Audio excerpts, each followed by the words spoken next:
Cyber क्राईममध्ये किंवा cyber फ्रॉड्समध्ये वेळेत report होणं आणि त्याच्यावर ॲक्शन होणं हे अत्यंत महत्त्वाचं आहे. कारण गोल्डन अवर किंवा गोल्डन टाईम हा आपण जर त्या ठिकाणी लूज केला तर हा जो काही पैसा असतो तो वेगवेगळ्या अकाउंट्समधनं ट्रान्सफर होऊन अनेक वेळा तर अशा देशामध्ये पार्क होतो की ज्या देशाशी आपला कुठलाही करार नाही आणि त्यामुळे तिथनं तो पैसा देखील परत आणता येत नाही.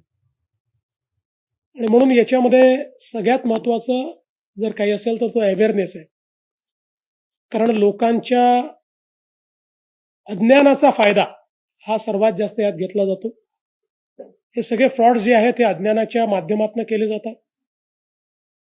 In fact when I told my fellow MLAs in assembly that in criminal justice system there is nothing like digital arrest. At least 40% of them did not know. 40% of them did not know. So the awareness at that level also was missing. And for a common man on a screen, if he sees somebody wearing a uniform, he is traumatized. And that's what they are using. आजही आपण बघतो की central गव्हर्नमेंटनी पण on your ringtone किंवा तुम्ही कोणालाही phone लावला there is a ad of digital arrest. Everywhere on the television there is a ad of digital arrest. Still every day somebody is getting cheated, somebody is feeling that they are digitally arrested and they are transferring money. खूप मोठ्या प्रमाणात हा awareness campaign आपल्याला करावा लागेल. आपल्याला माहिती आहे की अनेक लोकांना म्हणजे वेगवेगळ्या पद्धतीनं OTPचा फ्रॉड, वेगवेगळ्या पद्धतीनं तुमचं पार्सल आलेलं आहे आणि त्या पार्सलमध्ये ड्रग्ज आहे अशा पद्धतीचा fraud. I'll tell you that one very senior leader who is my colleague, he once telephoned me he was absolutely in a panicky and he said, okay, I've got a call from CBI and they say that I've done something fraud. I don't know what is happening. He said, it's a fraud. Just talk to Mr. Devin Bharati. And then he called Devin Bharati and Devin Bharati ji told him that it's absolute fraud and then they traced it back.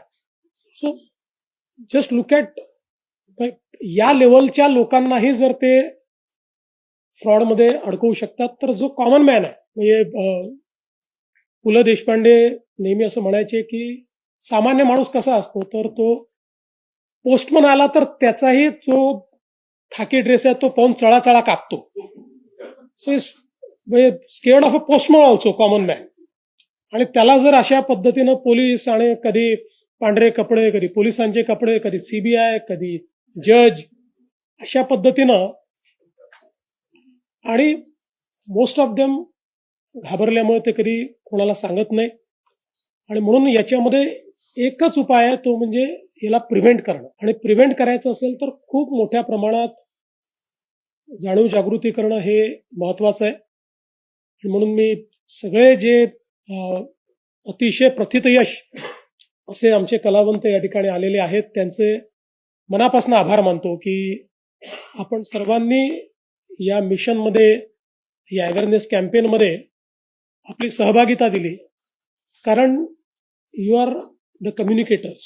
एखादी गोष्ट मी सांगायची किंवा एखाद्या अधिकाऱ्याने सांगायची यापेक्षा तुम्ही सांगितली तर ती जास्त कम्युनिकेट होते. कारण that is your profession also and मला असं वाटतं की you have that art of communication. त्यामुळे एखाद्या ॲक्टरनी, एखाद्या गायिकेनी, गायकानी या गोष्टी सांगितल्या तर त्या अधिक लोकांपर्यंत पोहोचतात. त्याला मला असं वाटतं की एक अधिक मोठा रीच आहे आणि त्या रीचमुळे अवेअरनेस जास्त चांगल्या पद्धतीनं तयार होतो. आणि म्हणूनच हा जो काही प्रयत्न आहे कम्युनिकेशनचा तो खूप चांगला आहे. जी फिल्म बनली आहे मी अजून बघितली नाही. मला सांगितलं 42 मिनिट्सची फिल्म आहे. आता आपण ग्लिम्स त्याचे बघितले पण ज्यांनी बघितली त्यांनी सांगितलं की खूप सुंदर फिल्म झालेली आहे. आणि अशा पद्धतीच्या अनेक फिल्म्स, अनेक शॉर्ट फिल्म्स, खूप कंटेंट आपल्याला क्रिएट करावं लागेल. मला असं वाटतं की आत्ताचे जेवढे समाज माध्यम आहेत, जेवढे सोशल मीडिया प्लॅटफॉर्म्स आहेत या सगळ्यांवरनं कम्युनिकेशन आपल्याला खूप मोठ्या प्रमाणात वाढवावं लागेल. आणि निश्चितपणे एक अवेअरनेस जेव्हा तयार होईल त्यावेळी, कारण मी बघतो याच्यातला सगळ्यात महत्वाचा मुद्दा असा आहे की चांगल्या पद्धतीने आपण पैसे लोकांचे वापस करतो, तरी आज लोक रिपोर्ट करायला इतका काळ लावतात. अनेक केसेसमध्ये 3-3 दिवसांनी लोक रिपोर्ट करतात, काही केसेसमध्ये 15 दिवसांनी करतात, आणि मग त्यांचे 10-12% वर पैसे रिकव्हर होत नाही, कारण त्या पैशाची अशी विल्हेवाट लागलेली असते की ते परत येत नाही. आणि म्हणून लोकांमधलं भय दूर करून संपर्क तुम्ही त्वरित करा. आणि म्हणून हा जो 1930 नंबर आहे, हा जसा पूर्वी डायल 100 लोकांच्या डोक्यात बसला होता, आता तो 112 झालाय, तसा हा 1930 आजच्या सायबर युगामध्ये लोकांच्या डोक्यात बसला पाहिजे. आणि काही असलं तरी त्यांनी त्याच्यावर कॉल केला पाहिजे. लोकांना एक फिलिंग आपल्याला देता आलं पाहिजे. जसं आता खूप चांगला सायबर एजंट आपण तयार केलेला आहे, बॉट तयार केला आहे की जो लोकांची चर्चा करेल. सो लोकांना या नंबरवर फोन करायला भीती पण वाटली नाही पाहिजे आणि संकोचही वाटला नाही पाहिजे, की काय असेल तर आम्ही इथे विचारू शकतो. काही म्हणजे आम्ही, if it's a stupid question then also will get a answer, then also will get a reply. अशा पद्धतीनं जर लोकांमध्ये हे आपण विश्वास तयार केला तर मला निश्चित वाटतं की अतिशय चांगलं काम आपण करू शकू. आज हा एक अतिशय रोबस्ट असा प्लॅटफॉर्म आपण तयार केलाय. रोज आपल्याला माहिती आहे की आपल्याकरता चॅलेंजेस वाढत आहेत. आर्टिफिशियल इंटेलिजन्सने आपल्याकरता नवीन चॅलेंजेस तयार केलेले आहेत. आज आपण पाहतो की जे कंटेंट आपण कन्झ्युम करतो त्याच्यामध्ये कशाही पद्धतीनं ट्विकिंग करता येतं, कसेही आवाज त्यात तयार करता येतात, कोणाला काही आवाज देता येतो. त्यामुळे या सगळ्या गोष्टी ज्या आहेत त्या गोष्टींना समोर जायचं असेल तर आपल्याला अवेअरनेस हा सगळ्यात महत्वाचा त्यातला मुद्दा आहे जो आपण या माध्यमातून करतो.